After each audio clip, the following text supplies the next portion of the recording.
Okay, so doing a bottom bracket install here on a nice Santa Cruz Bronson. So I'm going to show you guys how to take off this particular crank. It's pretty popular. It's good to know how to do this. It's good to be able to just check your bearings in general. So you're going to want an 8mm, and we are going to put this here. It's best to go from this angle, so you're going to have the crank going this way so you can push leverage against it, and then you're going to pull that out.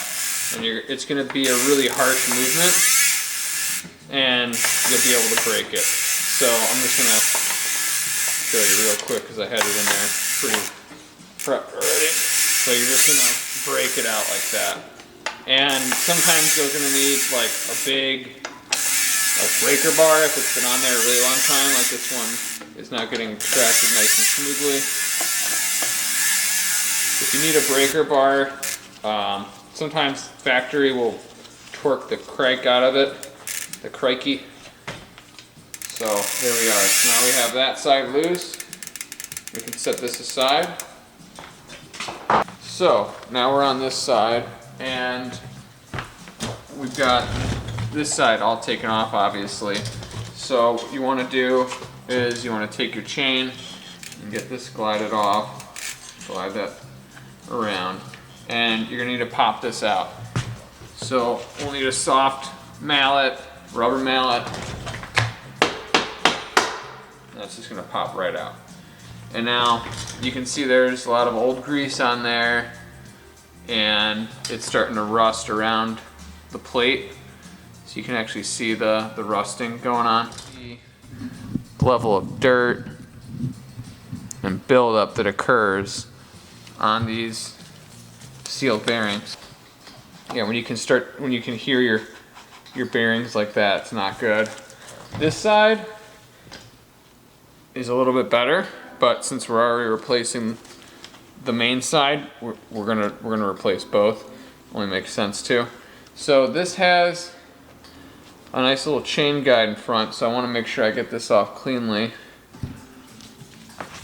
That there is an arrow, depending on if it's a Shimano or a SRAM GXP or whatever you got. So the arrow is pointing that way to thread it in, so we're obviously going to thread it backwards the other way to take it off. You will need to put a really good amount of force into it, and that came right out. I'm going to do the same over here on this side, and it's going the opposite way for this. Got that. That's really. This one wasn't so bad. Sometimes I get bearings that are just a really tough job. There we have it. So props on Santa Cruz for making this a threaded bottom bracket, because these are a world and a way easier to replace, and they're like a little bit cheaper than the press fit stuff, but they're just super easy to replace. So we're going to keep this centerpiece because depending on the bearings you're replacing, you want to make sure it's the right size. It's not taking any spacers. You want to take account of the fact that, oh, is there a black spacer here? What size bottom bracket are we dealing with? And you don't want to change that. So these need to be very similar to the exact, and no spacers obviously. So we're just going to slide this in with the new one. It's that simple. So it's simple. So some nice brand new bearings. Gotta love the threaded outboard bearing for how awesome and easy they are to install. So these are brand new, and this is the old one, and you can see all the old grit and dirt, and you can see that there's a lot of dirt inside of there. Try and get like the best angle, but yeah, so it's time. This one's really rough. It's got a lot of grit to it. This is the non-drive side, which will sometimes fare out a little bit better. This one feels better. Still some grit in there. Might be worth keeping as a spare, but that'd be about it. This is the original. This is the size we're going to be setting it up with. So no major difference, obviously. So what you're going to see is the size difference between the non-drive and drive side. This is going to have a fresh sealed coating. The bearings feel perfect. I mean, they glide like a dream, and you can see that they're all still freshly packed, so they just have that perfect feel to them. So this is something some people could forget on accident, and because it'll get like frozen on there from the grit and dirt over time. So it's really on there. I'm trying not to score anything on this. So there it goes. So that's the cap to the one that doesn't have, well, one side has the drive point where it's got that little sleeve on it, and then the other one is going to have the little cap where it's, you know, where it's going to cover that. So two different covers. You want to make sure you get those correct, obviously. Alright, so while we have this off the crank, we want to clean it up as best we can. And I'll usually pick into the dirt that's getting into the bolts. And I'll use this time to check those bolts are nice and snug. So this uses a Torx.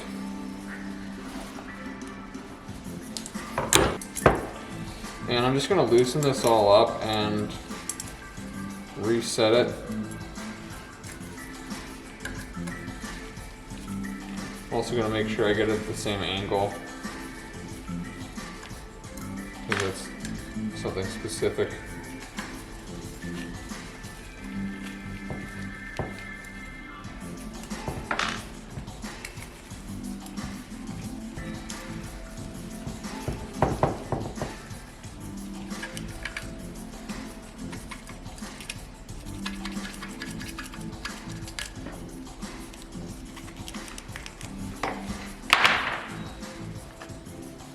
So get one more spray of that. Got this pretty much golden now. We got the mounting points all cleaned up. So we're gonna always do a detailed cleaning on the chainring whenever we're doing this install, especially for a nice high-end bike like the Bronson here, and a nice rider that it's going to. And that thing is going to be quiet. And now we're going to really torque this down, because we want to do it evenly, quarter turn to each bolt as we go. It's the best way to get it evenly torqued. Okay, so now we're going to want to grease the threads. And you'll take a bit of prepping grease and just get them nice and greased up. And you can do the inside of the frame as well. You can be pretty liberal with this grease, because the more the better, especially after you've already cleaned out the old grease and the dirt. So now this is just going to layer into the threads. Much cleaner.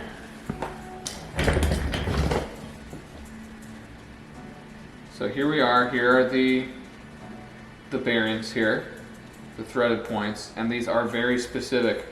The larger one is going to be non-drive, the smaller one is going to be drive. And they're going to tell you exactly which angle you should be threading these. It's really easy. What you want to do is pretty much do most of it by hand. And one of the easy ways to make sure you're getting the right thread is by backing it off and going back in, backing it off. That's what I did just twice there, and I found the easy thread point, and it's going in very smoothly.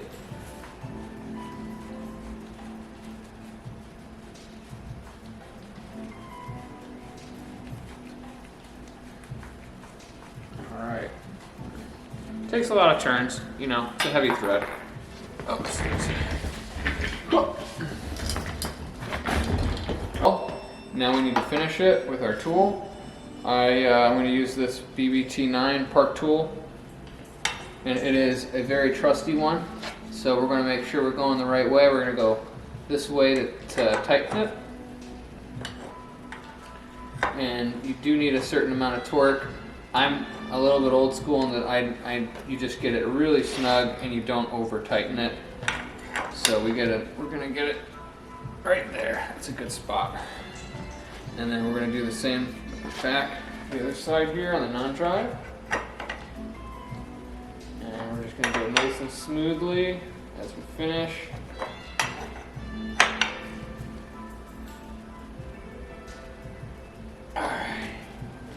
That is in there. That is not going anywhere, trust me. So now we're going to take our crank, and it is all greased and ready for install. So you can see how smooth those bearings are. Very smooth. We're going to sleeve in the spacer, and you want to do it with the metal side. It's like this metal ring, and then there's this outer plate. So put the metal ring in on that side so that it goes against the bearing point.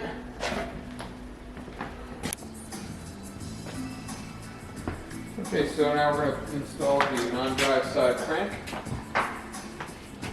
We've gotten everything pre-installed and greased. So we're going to get that, and then this one will kind of fall off if you don't get it in the perfect spot.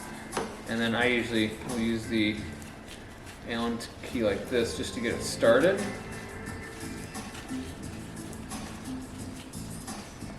And then we'll bring it down here. Oh, it feels so good, so smooth, so buttery. More better leverage. All right, that's good. Don't overdo it, like I said. Here it is. So there's some nasty old bearings getting replaced. They've done their service, and now we've got a fresh, beautiful set of GXPs on there, and they're gonna go real smooth. They're not gonna give any issue for at least 2 or 3 seasons, right? Let's hope for 3. Top tube.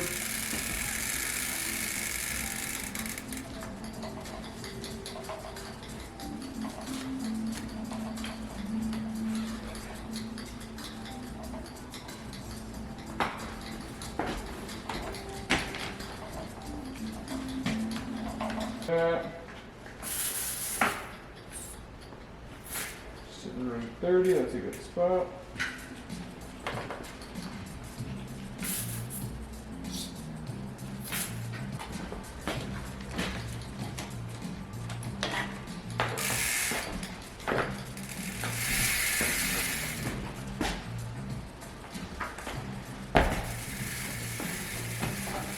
Sweet bike.